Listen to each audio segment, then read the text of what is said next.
Hello welcome to our channel. నేను నాగమణి. ఇప్పుడు జరుగుతున్న రాజకీయాలను చూస్తున్నట్లయితే ఒక ఫేమస్ సినిమా డైలాగ్ అయితే గుర్తొస్తుంది. శత్రువులు ఎక్కడో ఉండరు, కూతుర రూపంలో మరియు చెల్లెల రూపంలో మన చుట్టే ఉంటారు అన్న సినిమా డైలాగ్ అయితే మనందరం విన్నాము. మనం ఇప్పుడు చూసినట్లయితే ఆంధ్రాలో షర్మిలకి, తెలంగాణలో కవిత కోసమే రాశారా అన్న విధంగా అయితే డైలాగ్ మారిపోయింది. ఇప్పుడు ఈ డైలాగ్ కూడా ఈ వీళ్ళ కోసమే చెప్పాలి అన్న విధంగా అయితే అనిపిస్తుంది. ఈ డైలాగ్ గురించి మరి కవితకి ఎందుకు సెట్ అవుతుందో ఒకసారి వీడియోలో చూద్దాం. కేసీఆర్ అసెంబ్లీకి రావాలి, తప్పు చేయనప్పుడు ఎందుకు మాటలు పడాలి కవిత. ఇటీవల చూసినట్లయితే అసెంబ్లీ సమావేశాలు అయితే ప్రారంభమైనాయి. అసెంబ్లీ సమావేశాలకు కేసీఆర్ వచ్చి తోలు తీస్తా తాట తీస్తా అని మాట్లాడారు. అన్న విధంగానే ఒక్క రోజైతే ప్రారంభం రోజు అసెంబ్లీకి వచ్చి 2 నిమిషాలు అసెంబ్లీలో ఉండి వెళ్ళిపోవడం జరిగింది. వెళ్ళిపోయిన తర్వాత మళ్ళీ నిన్నటి నుంచి అసెంబ్లీ ప్రారంభమైంది. కేసీఆర్ అసెంబ్లీకి రాకుండా ఫ్లోర్ లీడర్లను అట్లా నియమించడం అయితే జరిగింది. అయితే ఇక్కడ చూసినట్లయితే అసలు కేసీఆర్ అసెంబ్లీకి ఎందుకు రావడం లేదు అని ప్రశ్నించే అవకాశం అయితే అధికార పార్టీకి ఎక్కువ ఉంది. కానీ ఇక్కడ చూసినట్లయితే సొంత కూతురు కవిత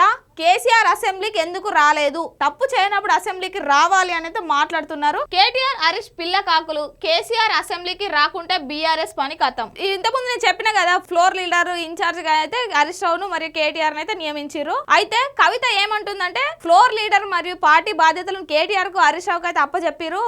వీళ్ళ చేతికి అప్పచెప్తే వాళ్ళు నీ నీడలో నిన్ను చూసి నేర్చుకున్న వాళ్ళు. ఒకవేళ మీరు కనుక అసెంబ్లీకి రాకపోతే మీ బీఆర్ఎస్ పార్టీ ఖతం అవుతుంది అనేది మాట్లాడుతున్నారు. ఇక్కడ చూసినట్లయితే చాలా సందర్భాలలో కవిత చెప్పారు ఏమని, నాకు బీఆర్ఎస్ పార్టీతో సంబంధం లేదు, నేను కొత్త పార్టీ పెడతాని అందరికైతే ఒక క్లారిటీ ఇచ్చారు. మళ్ళీ ఇప్పుడు బీఆర్ఎస్ పార్టీ ఇట్లా అవుతుంది అట్లా అవుతుంది, మీరు రాకపోతే ప్రాబ్లం అవుతుంది అని అయితే మాట్లాడుతున్నారు. అంటే ఇప్పుడు దీన్ని బట్టి కొంతమంది విశ్లేషకులు మరియు నెటిజన్స్ కూడా ఒక ప్రశ్న అయితే వేస్తున్నారు. అంటే కవిత బీఆర్ఎస్ పార్టీ గురించి అంతగా తపన పడుతుందంటే మరి కవిత ఇంకా కూడా బీఆర్ఎస్ తోటి పొత్తులో ఉందన్న వార్తలు అయితే వినిపిస్తున్నాయి.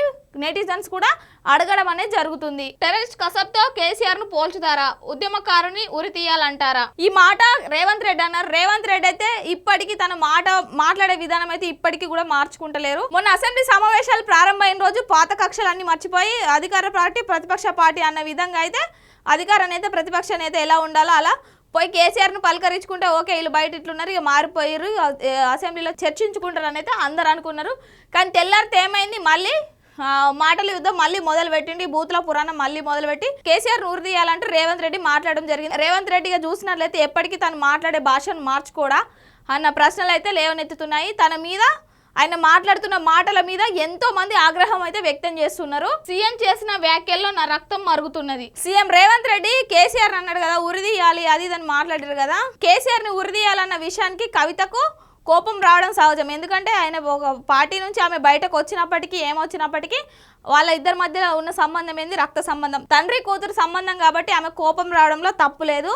రేవంత్ రెడ్డి ఇట్లాంటి మాటలు కొంచెం మానుకుంటే బాగుంటది. ప్రాజెక్టు పనులు ప్యాకేజీని హరీష్ రావు అమ్ముకున్నారు, అలాంటి వ్యక్తి సభలో మాట్లాడితే మ్యాచ్ ఫిక్సింగే. చూసినట్లయితే కల్వకుంట్ల కవిత హరీష్ రావుని టార్గెట్ చేయడం మానేసేటట్టు లేరు. ఏడు చూసినా హరీష్ రావుని ఏదో ఒక విషయంలో అయితే టార్గెట్ చేస్తూనే ఉన్నారు. ఈ రోజు కూడా ఏమన్నారు, ప్రాజెక్టుకు సంబంధించిన ప్యాకేజీలను హరీష్ రావు అమ్ముకున్నారంటే అట్లాంటి వ్యక్తిని అసెంబ్లీలో మాట్లాడమని బాధ్యతలు అప్పచెప్పడం కరెక్ట్ కాదని వాళ్ళ నానైనటువంటి కేసీఆర్ అయితే ప్రశ్నిస్తున్నారు. ఈ హరీష్ రావు గురించి మాట్లాడుకోవాలంటే హరీష్ రావును కవిత అనేక విధాలుగా ఎక్కడ దొరుకుతుంది అక్కడ బహిరంగంగా వ్యక్తిగతంగా ఏ విధంగా టార్గెట్ చేసినా, ఎన్ని మాటలు మాట్లాడినా, ఎన్ని ఆరోపణలు చేసినా నిమ్మకు నీరెత్తనట్టయితే హరీష్ రావు ఉంటున్నారు. మరి హరీష్ రావు ఇంత సైలెంట్ గా ఉండడానికి మరి కారణం ఏంటి? కవిత అన్నట్టుగా ఒకవేళ నిజంగానే పార్టీ యొక్క బాధ్యతలు హరీష్ రావుకు కేసీఆర్ అప్పచెప్తారు, అప్పటి వరకు ఓపికగా ఉండాలన్న సహనంతో హరీష్ రావు ఓపికగా ఉంటున్నారన్న వార్తలు కూడా వినిపిస్తున్నాయి అందరికీ. కేసీఆర్ పిలిచిన మళ్ళీ బీఆర్ఎస్ లోకి పోను, పార్టీ పెట్టి వచ్చే ఎన్నికల్లో పోటీ చేస్తానని వెల్లడి. కవిత గారు ఏమంటారంటే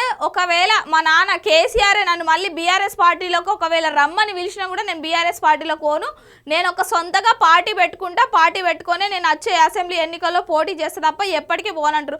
ఎప్పటికీ పోనన్నప్పుడు నీకు పార్టీ గురించి సంబంధం ఏంది, బీఆర్ఎస్ ఉంటే ఏంది పోతే ఏంది, నీకు అవన్నీ అవసరం లేదు కదా. కేసీఆర్ కి నా అసెంబ్లీకి వచ్చి మాట్లాడకపోతే వీళ్ళిద్దరి చేత కేటీఆర్ హరీష్ రావుకు బాధ్యతలు అప్పచెప్తే బీఆర్ఎస్ మనుగడ క్షీణిస్తుంది, పతనం అవుతుందని మాట్లాడుతున్నారు.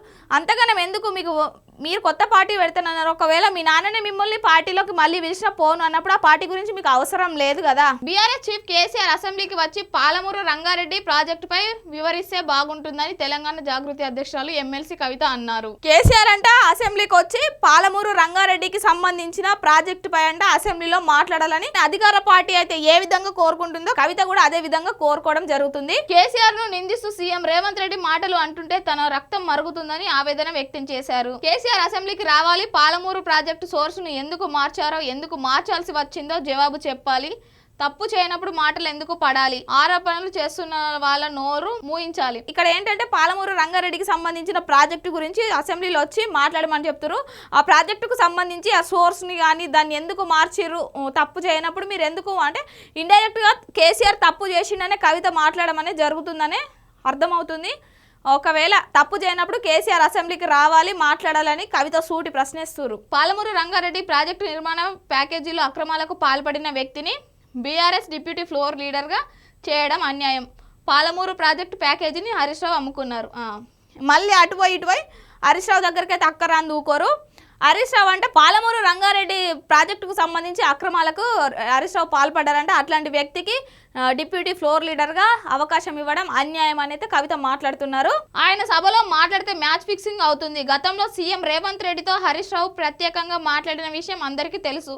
అలాంటి వ్యక్తిని నీళ్ళ గురించి మాట్లాడే అవకాశం కల్పిస్తే బీఆర్ఎస్కే నష్టం అని కవిత పేర్కొన్నారు.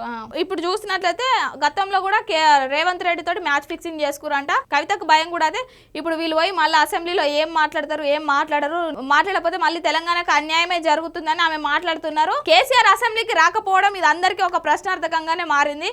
కేసీఆర్ అసెంబ్లీకి వచ్చి ఈ నీళ్ళ గురించి, ప్రాజెక్టుల గురించి మాట్లాడతారేమో అనుకుంటే మాట్లాడలేరు. అంటే ఇప్పుడు కవిత అన్న విధంగా ఏమన్నా తప్పులు ఒకవేళ అసెంబ్లీకి వచ్చి మాట్లాడితే వాళ్ళ తప్పులు ఏమన్నా బయట పడతాయి అన్నట్టే కేసీఆర్ రాలేరా, లేకపోతే అనారోగ్య సమస్యల కారణంగా రాలేరా అంటే చెప్పారు కదా. మీడియా సమావేశం ఏర్పాటు చేసి తోలు తీస్తాం తాట తీస్తాం అన్నారు కదా. వచ్చి ఒక ఏదో అటెండెన్స్లో సైన్ చేసి వెళ్ళిపోవడం జరిగింది. మరి మళ్ళీ నిన్నటి నుంచి అన్న అసెంబ్లీకి అటెండ్ అవుతారు అనుకుంటే రాకుండా మళ్ళీ ఒక సమావేశం ఏర్పాటు చేసి డిప్యూటీ ఫ్లోర్ లీడర్ అని పార్టీ బాధ్యతలు అప్పచెప్పడమే జరిగింది. ఇక లాస్ట్కి వస్తే బీఆర్ఎస్ వాళ్ళు ఏం చేసిర్రు, అధికార పార్టీని డిమాండ్ చేస్తారు, అసెంబ్లీలో అన్నిటి గురించి చర్చలు జరుపుతారు అనుకుంటే వాళ్ళు వాకౌట్ చేసిర్రు. వాళ్ళు వాకౌట్ చేయడానికి కూడా ఒక రీజన్ చెప్పారంటే అది పనికిరాని రీజన్. ఏంది, మేము మాట్లాడుతుంటే మైకులు కట్ చేస్తుర్రు, కెమెరాలు స్పీకర్ వైపు తిప్పుతుర్రు అని మాట్లాడారు. ఒకప్పుడు మన గతం గుర్తు చేసుకుంటే ఒకప్పుడు బీఆర్ఎస్ ప్రభుత్వం అధికారంలో ఉన్నప్పుడు, కాంగ్రెస్ ప్రతిపక్షంలో ఉన్నప్పుడు కాంగ్రెస్ వాళ్ళకి కూడా మీరు మాట్లాడే ఛాన్స్ ఇవ్వలేరు. మీరు చేసిందే ఇప్పుడు వాళ్ళు చేస్తుర్రు అని కూడా అనుకోవచ్చు. వాళ్ళు చేస్తుర్రా లేదా తెలియదు కానీ మీరు కేసీఆర్ మీకు దిశానిర్దేశాలు చేసిర్రు కాబట్టి అసెంబ్లీకి అటెండ్ అయ్యి అధికార పార్టీని వాటి గురించి డిమాండ్ చేస్తారు అనుకుంటే మీరు వాకౌట్ చేయడం, శాశ్వత వాకౌట్ చేయడం కరెక్ట్ కాదు. ఇక్కడ చూసినట్లయితే జాగృతి అధ్యక్షురాలు కవిత ఒక కన్ఫ్యూజన్లో ఉన్నట్టయితే కనిపిస్తుంది. అటు చూస్తే కేసీఆర్ అసెంబ్లీకి రావాలి, తప్పు చేయనప్పుడు అసెంబ్లీకి వచ్చి మాట్లాడాలి అని అంటది. మళ్ళీ ఎవరైనా కేసీఆర్ని ఏమన్నా అంటే నా రక్తం మరుగుతుంది అట్లా ఇట్లా అని మాట్లాడుతుర్రు. రక్తం మరుగుతుందంటే ఓకే, వాళ్ళ నాన్న అన్నదానికి ఒక కూతురు ఏ విధంగా రెస్పాండ్ అవుతుందో ఆ విధంగా రెస్పాండ్ అవుతుందంటే ఒప్పుకోవచ్చు. కానీ మళ్ళీ పార్టీ విషయానికి వచ్చి పార్టీ నష్టపోతుంది, పార్టీ ఖతం అవుతుంది, అది అని బాధపడుతుంది. ఆ బాధ వెనుక అసలు కారణం ఏంటి, మరి రానున్న రోజులలో మరి అది బయటకు వస్తుందా లేదా చూడాలి.